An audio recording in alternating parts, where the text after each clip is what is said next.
साथियों नमस्कार, स्वागत है आपका एक और इस नई वीडियो में और आप देख रहे हैं बिग इंडिया टीवी। साथियों, देश में इंडिया वाला गठबंधन टूट टूट के चकनाचूर हो गया है। इंडिया वाले गठबंधन के जो नेता थे, जो पार्टियां थी, वो सारी की सारी अलग थलग पड़ गई है। और साथियों, अब ऐसा लग रहा है कि सभी नेताओं ने, विपक्ष के नेताओं ने अपना हथियार डाल दिया है भाजपा के सामने। और ऐसा लग रहा है कि जैसे उन्होंने बीजेपी को आत्मसमर्पण कर दिया हो कि साहब इस बार भी 2024 की सत्ता आप ही लेके चली जाइए। क्योंकि साथियों, आपने लगातार देखा जो खेला इंडिया वाले गठबंधन में हुआ है, पिछले एक महीने से लगातार जो खबरें निकल कर आ रही है कि ममता दीदी अलग निशाना साध रही है कांग्रेस के ऊपर, अरविंद केजरीवाल अलग से चुनाव लड़ रही हैं और उत्तर प्रदेश के अंदर साथियों अखिलेश यादव जी कांग्रेस के बगैर ही प्रत्याशियों की सूची जारी कर रही हैं। तो साथियों, इन सारी बातों को देखते हुए अब ऐसा ही लगता है कि अब इंडिया वाले गठबंधन का कोई वजूद नहीं रहा, अब ये टूट के बिखर चुका है। लेकिन साथियों, वहीं पर एक उम्मीद की किरण बसपा सुप्रीमो बहन कुमारी मायावती जी की तरफ से आई है इंडिया वाले गठबंधन के लिए। साथियों, आप जानते होंगे जो बिजनौर के सांसद है बसपा के मलूक नागर जी, जो अक्सर साथियों चर्चाओं में बने रहते हैं अपनी बयानबाजी को लेकर, और साथियों बार बार वो अपनी बात को रखते रहते हैं मीडिया के सामने। उन्होंने साथियों एक बार फिर ऐसी बात बोल दी है जिसको लेकर साथियों मामला बहुत ज्यादा गर्म हो गया है। और एक नरमाई जो बीएसपी की तरफ से देखी गई, अब उससे ऐसा लगता है कि 2024 के लिए इंडिया वाला गठबंधन बनेगा और दोबारा से बनेगा और पहले के मुताबिक साथियों और मजबूत बनेगा। और इस बार साथियों इसमें बहन कुमारी मायावती जी के आने के भी संकेत मिल चुके हैं। क्योंकि आपने देखा होगा जो भी सांसद, जो भी विधायक बसपा का कोई खबर देता है, कोई बात बोलता है, तो साथियों उसमें कहीं ना कहीं से बसपा सुप्रीमो की मर्जी होती है। क्योंकि अगर कोई विधायक, कोई सांसद, कोई नेता बसपा का बसपा सुप्रीमो के बगैर कोई बयान देता है तो बहन जी साथियों उसको तुरंत पार्टी से बाहर कर देती है। लेकिन साथियों जो बातें लगातार मलूक नागर जी बोलते हुए आए हैं इंडिया वाले गठबंधन को लेकर, बहन जी गठबंधन में आने को लेकर कि उनको पीएम पद का चेहरा बनाओ और फिर एक झटके में साथियों विपक्ष की सीटें 278 प्लस हो जाएंगी अगर बहन जी को पीएम पद का चेहरा बना दिया जाए। लेकिन साथियों भी हाल ही में मलूक नागर ने क्या कुछ बयान दिया है जो सबसे ताजा बयान है, पहले आप उसको थोड़ा सुन लीजिए।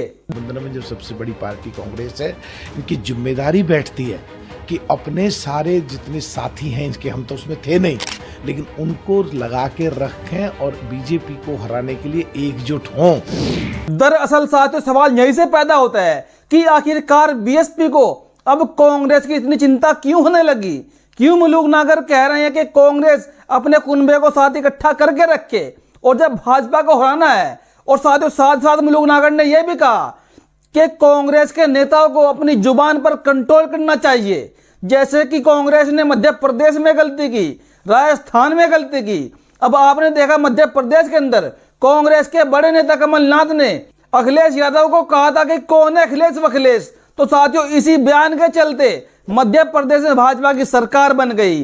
क्योंकि जो 8.5% वोट था यादव समाज का, वो साथियों कांग्रेस को न मिलकर वो भाजपा के पाले में चला गया और मध्य प्रदेश की सरकार साथियों कांग्रेस के हाथ से निकल गई। तो यहां पर कांग्रेस के नेताओं को भी साथियों समझना पड़ेगा कि अपनी जुबान को बंद रखा जाए और ऐसी बयानबाजी ना करे। एक तरफ साथियों राजस्थान के अंदर सचिन पायलट को आगे करके उनको मुख्यमंत्री पद का चेहरा नहीं बनाया गया और साथियों इसी बात से नाराज होकर जो वहां का गुर्जर समाज था और गुर्जर समाज का साथियों 9% वोट बैंक, वो इस बात से नाराज होकर के सचिन पायलट को मुख्यमंत्री पद का चेहरा नहीं बनाया जा रहा, तो वो साथियों भाजपा को वोट करने चला गया।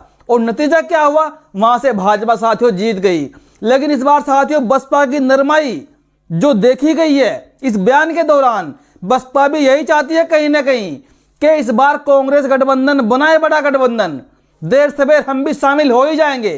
क्योंकि जो नरम रुख देखने को मिल रहा है, आखिरकार एक बात तो आपने सुनी होगी, जिससे बंदा प्यार करता है, जिससे बंदा मोहब्बत करता है, जिससे नजदीकी रिश्ते होते हैं, वो हमेशा उनकी ही जीत चाहता है कि यही लोग जीते और यही लोग विजयी हो। तो शायद साथियों बीएसपी ने मन बना लिया है कि वो अपने इस निर्णय को दोबारा बदलने की कोशिश करेंगी।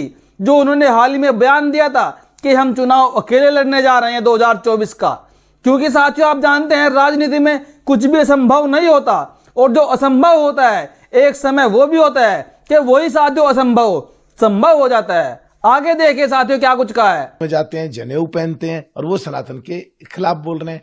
हमारा नेता सदन अधीर रंजन वहां महामहिम राष्ट्रपति को राष्ट्र की पत्नी कहते हैं।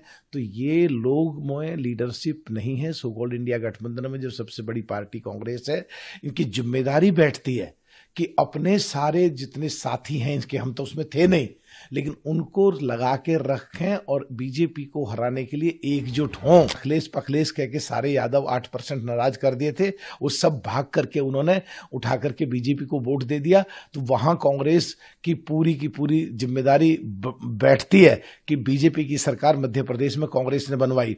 राजस्थान में जहां सचिन पायलट का चेहरा आगे रख करके गुर्जर समाज के 9% वोट हैं राजस्थान में, उनको मुख्यमंत्री ने बनाया, धोखा दिया। वहां सब गुर्जर नाराज हो गए और उन्होंने सचिन पायलट की वजह से या गुर्जरों को धोखा दिया, इस वजह से कांग्रेस से नाराज हो गए, बीजेपी को वोट दिया। इसका मतलब राजस्थान में भी बीजेपी की सरकार कांग्रेस ने बनवाई। और जिस तरह इनके घटक दल अब सब टूटते जा रहे हैं, मुझे तो लगता है 2024 में पूरी की पूरी जिम्मेदारी कांग्रेस की बैठेगी कि बीजेपी की सरकार बनवाने। मलोक नागर यहां पर साफ साफ कह रहे हैं कि अगर कांग्रेस ने अपनी जिम्मेदारी नहीं निभाई तो सबसे बड़ा श्रेय भाजपा की सरकार बनाने का वो कांग्रेस के ऊपर ही जाएगा कि कांग्रेस ने अपनी जिम्मेदारी यहां पर पूरी तरह नहीं निभाई। और साथियों अब बात कर लेते हैं जो इंडिया वाले गठबंधन के दो बड़े नेता, एक तो साथियों प्रकाश अंबेडकर जो शामिल नहीं हुए थे, लेकिन वो इंडिया वाले गठबंधन में शामिल होना चाहते थे, लेकिन साथियों अब उनका इस टूट को देखते हुए उनका भी मन टूट गया है। अब वो इससे खुश नहीं रहे। उन्होंने साथियों एक बयान दिया है, उस बयान को देख लीजिए। देखिए साथियों प्रकाश अंबेडकर क्या लिखते हैं। मेरे मुताबिक इंडिया गठबंधन अब अस्तित्व में नहीं है। सपा कांग्रेस सीट बंटवारे पर असहमति को लेकर अलग रास्ते पर जा रहे हैं। ममता नीतीश तो पहले ही अलग चले गए। बहुत बड़ी बात साथियों यहाँ पर बोली है प्रकाश अंबेडकर ने, जो महाराष्ट्र के एक बड़े नेता है जिनके अपनी क्षेत्रीय दल है। उन्होंने इंडिया वाले गठबंधन पर सवाल उठाए हैं कि अब उसका कोई अस्तित्व नहीं रहा है, अब वो टूटकर बिखर चुका है और इसलिए हम उसमें जाकर क्या करेंगे। एक तरफ साथ ही ममता बनर्जी ने भी तंज कसते हुए कहा है कांग्रेस के ऊपर, उसको भी देख लीजिए। मुझे नहीं लगता कि कांग्रेस लोकसभा चुनाव में 40 सीट भी जीत पाएंगी, फिर उनमें इतना अहंकार क्यों। साथियों ये वाला पॉइंट बहुत बड़े सवाल पैदा करता है कांग्रेस के ऊपर कि ममता दीदी कह रही हैं कि मुझे नहीं लगता कांग्रेस लोकसभा के चुनाव में 40 सीटें भी जीत पाएंगी, फिर उनको इतना अहंकार क्यों। साथियों कांग्रेस पश्चिम बंगाल के अंदर ममता दीदी से कुछ ज्यादा सीटों की ही डिमांड कर रही थी और इसलिए ममता बनर्जी ने अपने आप को इससे अलग ही कर लिया, क्योंकि जो उनके लिए सुटेबल नहीं बैठती सीट देने के लिए कांग्रेस को, वो सीट क्यों देंगे। और साथियों एक बात तो आपने सुनी होगी कि जहां जहां पर कांग्रेस का अच्छा खासा प्रदर्शन है, अच्छा खासा वोट बैंक है, जैसे कि कर्नाटक हो गया, हिमाचल हो गया और भी 2-4 राज्य हैं, वहां पर कांग्रेस किसी को भी सीट देना नहीं चाहती है। साथियों लोकसभा के चुनाव में गठबंधन में वहां पर वो चुनाव अकेले लड़ेगी और जहां जहां पर कांग्रेस कमजोर है वहां पर वो सीट लेना चाहती है। तो साथियों कहीं ना कहीं कांग्रेस भी यहां पर दोगली राजनीति करना चाहती है कि उनकी पार्टी को बढ़ावा मिले, बाकी सबकी पार्टी कमजोर हो जाए। और इसीलिए साथियों कांग्रेस ने अब अपने कदम को पीछे कर लिया है और कुल मिलाकर साथियों इंडिया वाले गठबंधन के नेताओं ने अपने हथियार डाल दिया है। लेकिन बीएसपी की तरफ से जो एक उम्मीद रखी गई है कांग्रेस को लेकर, ऐसा लगता है कि बसपा सुप्रीमो अब भी इंडिया वाले गठबंधन को मजबूत करना चाहती है कि इंडिया वाले गठबंधन के जो नेता थे वो जुड़े रहे, वो मिले रहे, वो कदम से कदम मिलाकर चले और अच्छा समय मिलने पर मौका देखते ही बसपा सुप्रीमो भी इस गठबंधन में हाजिरी लगा देंगी और वो आ जाएंगी। और साथियों यकीन मानिए, मैं तो पहले से कहता आ रहा हूं कि इंडिया वाला गठबंधन बसपा सुप्रीमो के बगैर बहुत ज्यादा अधूरा है साथियों, और ओवैसी के बगैर। तो साथियों कांग्रेस ने पहले से ही शुरुआत क्यों नहीं की कि बसपा सुप्रीमो से भी बात की जाए।